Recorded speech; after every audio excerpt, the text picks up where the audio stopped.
Bueno, pues gracias por la invitación a esta mesa.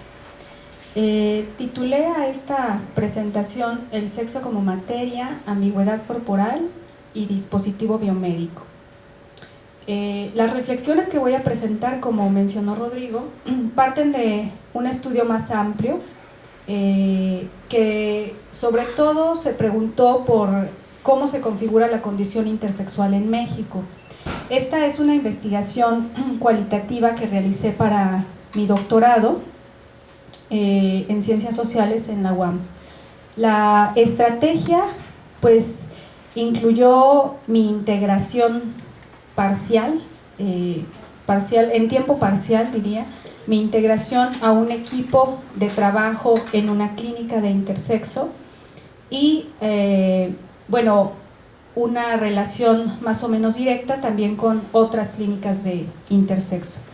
También, además de esta integración que me permitió realizar una observación etnográfica, incluyó entrevistas a infantes, que fueron entrevistas más bien de tipo clínico, dado el lugar que yo ocupaba en el hospital, con condición intersexual, y a sus familiares, y entrevistas cualitativas, sobre todo autobiografías narrativas, a algunos pocos expacientes que pude ubicar o que me ubicaron después, y revisión de material documental especializado, ¿no? Expedientes clínicos, textos médicos, etc. Específicamente en este espacio, entonces, me interesa con ustedes reflexionar cómo opera la diferencia sexual en las corporalidades no reductibles al esquema binario de sexo-género. Me interesa pensar qué lugar ocupan las prácticas hospitalarias, los médicos y sus intervenciones respecto a la naturalización de la diferencia sexual como una matriz privilegiada de lectura que separa los cuerpos y les asigna identidades bajo un esquema binario de clasificación humana. Entonces, voy a platicarles algunas experiencias que encontré en mi investigación para ejemplificar qué hace la medicina cuando se enfrenta a corporalidades no reductibles bajo el esquema binario sexo-género. Primero debo contextualizar el tema. La intersexualidad realmente ha sido recientemente incorporada a la reflexión teórica, fuera de lo que es la producción estrictamente biomédica. Pienso que esto ocurrió por dos vías que al inicio estaban bien diferenciadas. Por un lado, se produjo un despliegue de narrativas a partir de la reflexión de sí, es decir, expacientes que fueron tratados en estas clínicas de intersexo, sobre todo los primeros casos que hacen esta reflexión de sí, pues en países del norte, como es el caso de Cheryl Chis y su decisión de abrir en 1993 un espacio en la red cibernética que nombró Intersex Society of North America. Por otro lado, la reflexión aparece como centro, como un tema central en la producción feminista. Por ejemplo, en Fausto Sterling, ella bióloga, que analiza la lógica interna del pensamiento biomédico y realiza una crítica central a la supuesta neutralidad o inmunidad social de que sería una característica propia del discurso y del conocimiento científico. También Fausto Sterling va a relacionar las implicaciones sociales de este sistema sexo-género cuando entra en desequilibrio, específicamente en el ámbito relacionado a los problemas que enfrentan, por ejemplo, las Olimpiadas en la clasificación de los cuerpos, que es uno de los ejemplos que pone, ¿no? Estas reflexiones abren el sistema sexo-género y lo muestran como un campo problemático. El sexo deja de ser considerado el correlato natural del género, ubicado usualmente como construcción social, este último. Judith Butler retoma y revisa el caso John Joan, el caso paradigmático de David Reitmer, un caso que está ubicado en el origen de la categoría género y busca trastornar las certidumbres bajo las cuales pensamos que sexo y género son dos sistemas paralelos y en equilibrio. Bueno, entonces hoy ya existe una amplia producción que responde a preguntas como qué tipo de prácticas médicas se despliegan sobre los cuerpos intersex o bajo qué lógica se sostienen o justifican las intervenciones médicas sobre estos cuerpos. En mi presentación voy a retomar como eje estas preguntas y las voy a aplicar a lo que observé que sucede en nuestro contexto local. Entonces, el sistema de clasificación de los cuerpos en medicina generalmente asume la clasificación obvia que cotidianamente hacemos. Es una lógica que naturaliza la diferencia sexual, pues generalmente basa la asignación sexual en la presencia o ausencia del falo.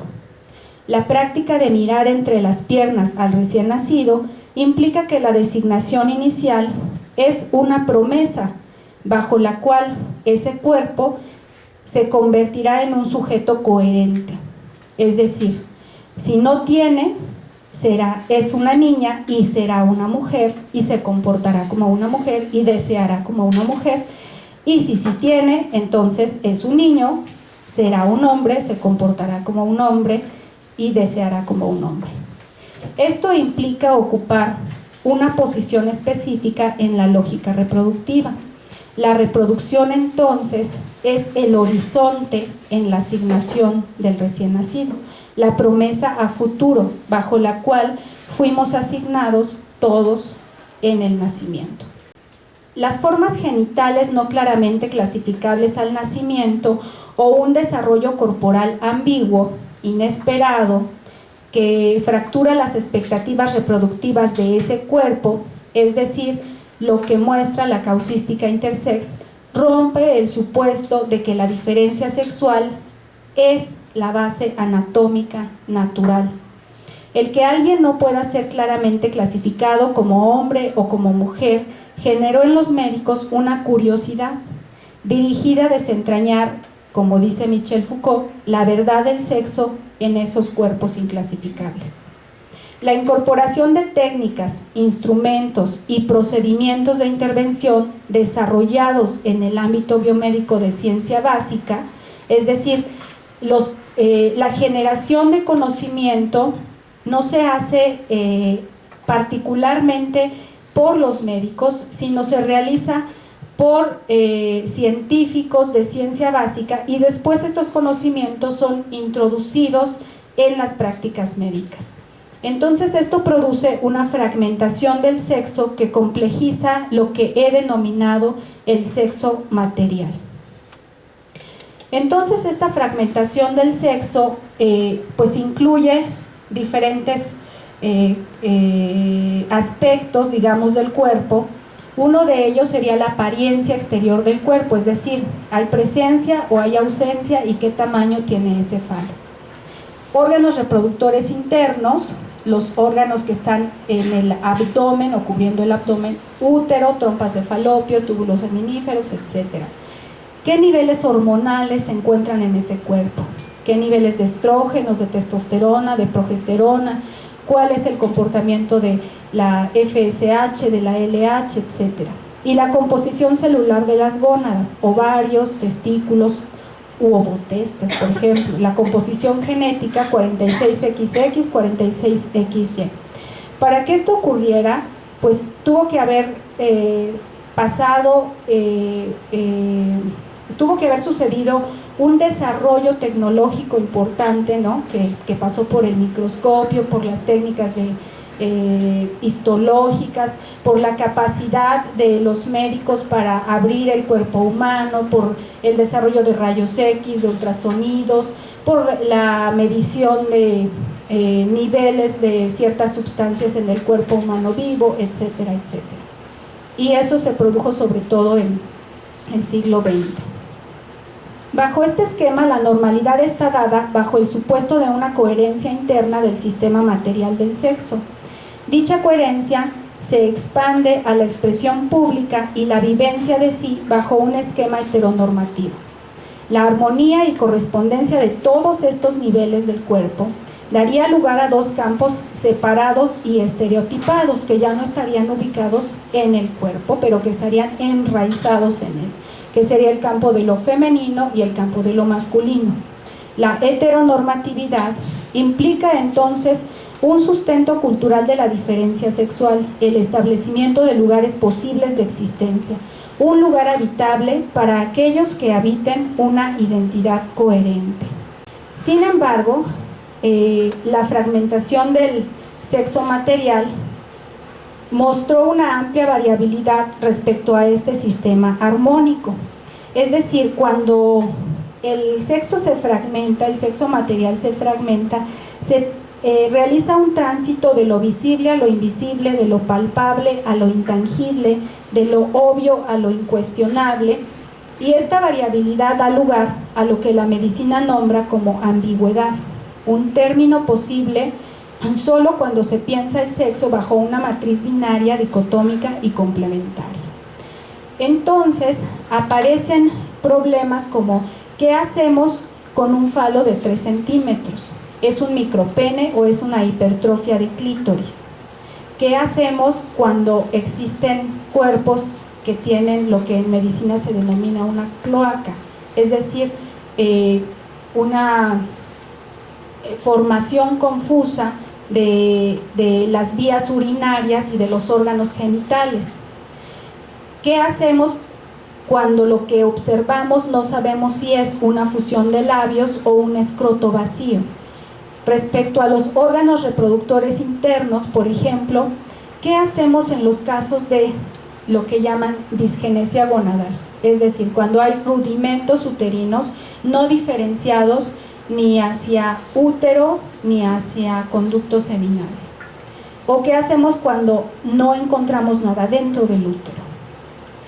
¿Qué hacemos cuando encontramos un comportamiento hormonal extraño o inesperado? Es decir, cuando el cuerpo produce testosterona, tiene un cariotipo 46XY que indica una corporalidad masculina, pero no tiene una enzima que corta la testosterona para que pueda ser recibida por las células indicadas, que hagan blanco y que entonces transformen ese cuerpo en un cuerpo masculino. Y entonces tenemos un cuerpo femenino que denominan los médicos de la supermodelo, ¿no? Cuerpos de mujeres altas, esbeltas, con rasgos finos.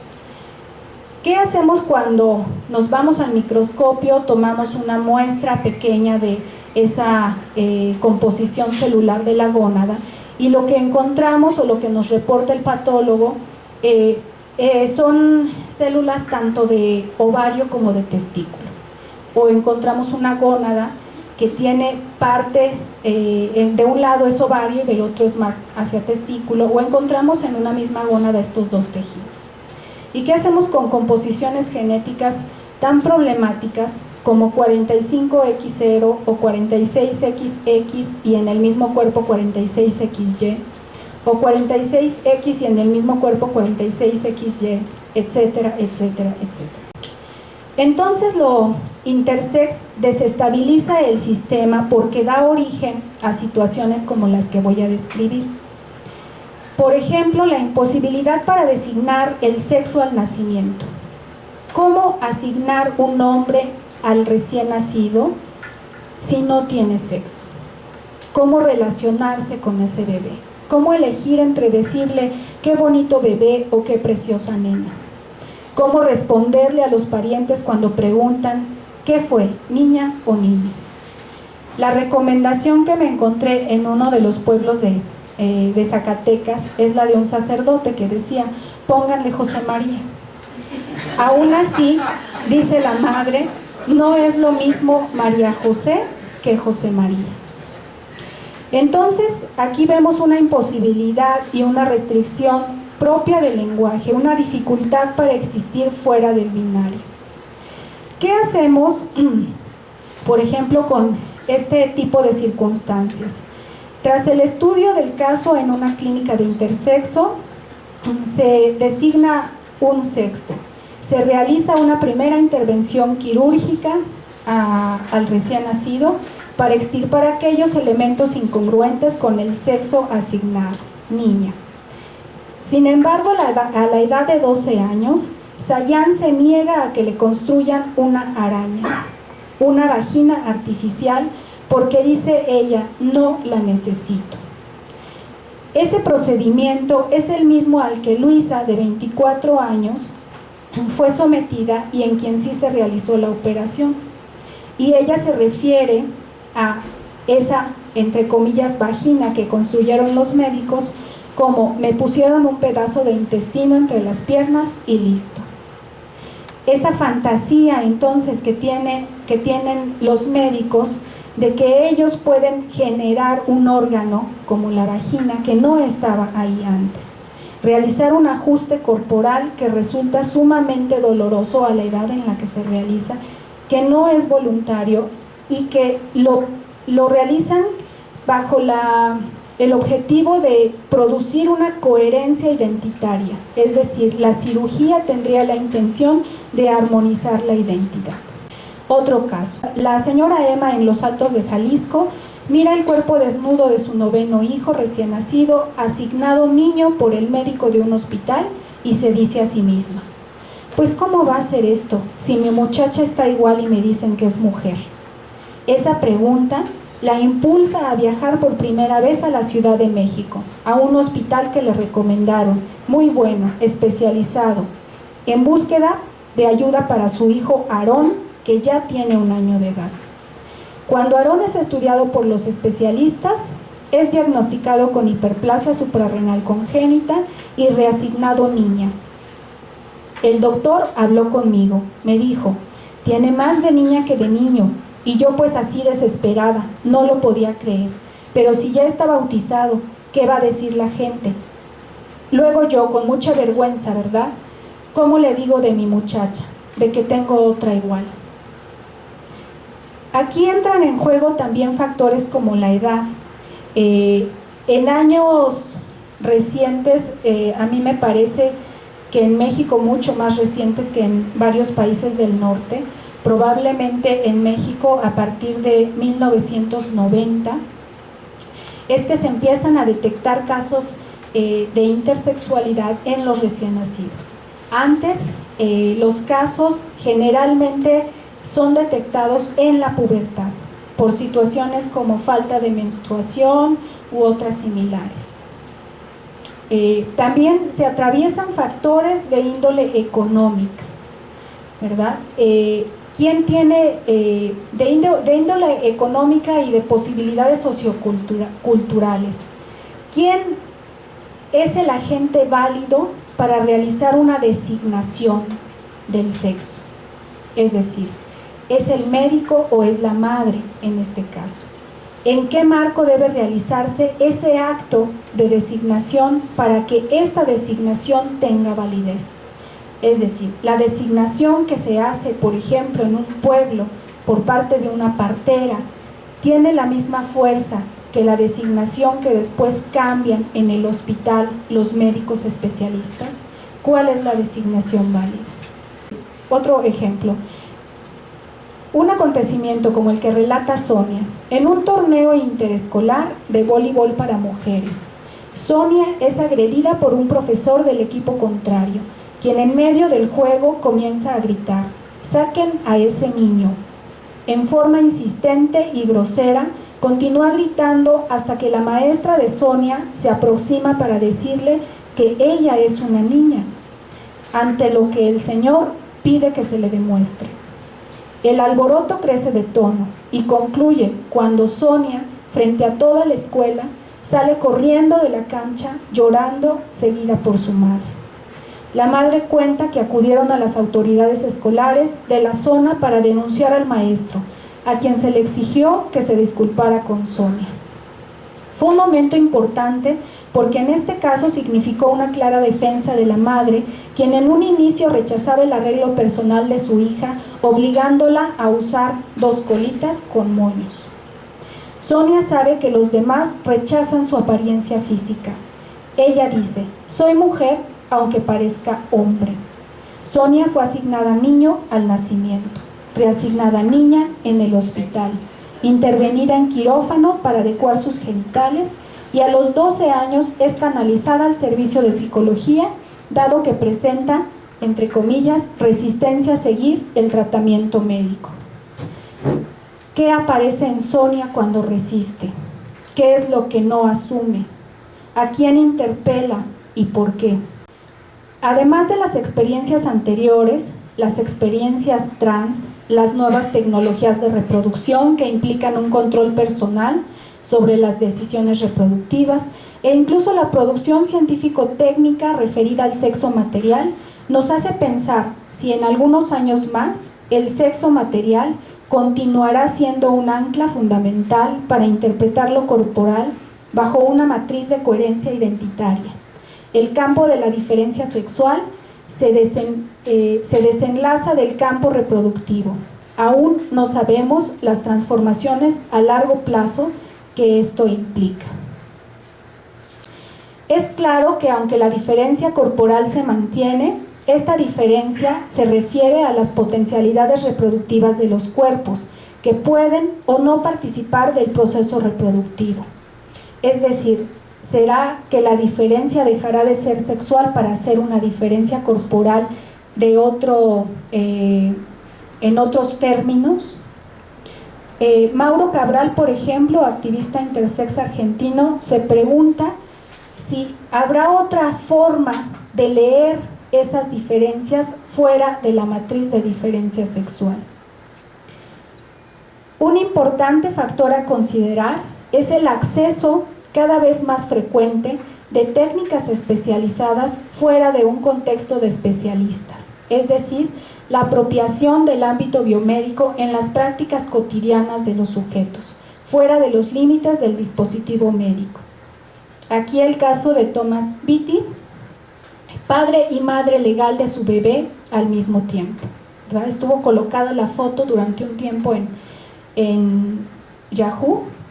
Ahora en YouTube pueden ustedes encontrar un video que es un documental que le realizó Discovery Channel sobre su caso, en donde una de las cosas que me sorprendió fue que cuando le preguntan cómo se produjo la inseminación artificial, él saca una caja del closet, saca un tanque de nitrógeno líquido, dice, elegimos vía internet un esperma cuyas características de la persona fueran similares a las de mi pareja, que tuviera su color de ojos, que tuviera su altura, ¿no? O sea, todo por internet, me llegó el tanque a domicilio, seguí las instrucciones que vienen en la caja, calenté la muestra en la estufa a baño María, lo puse en una jeringa sin aguja, aquí en este sillón se dio la inseminación, ¿no?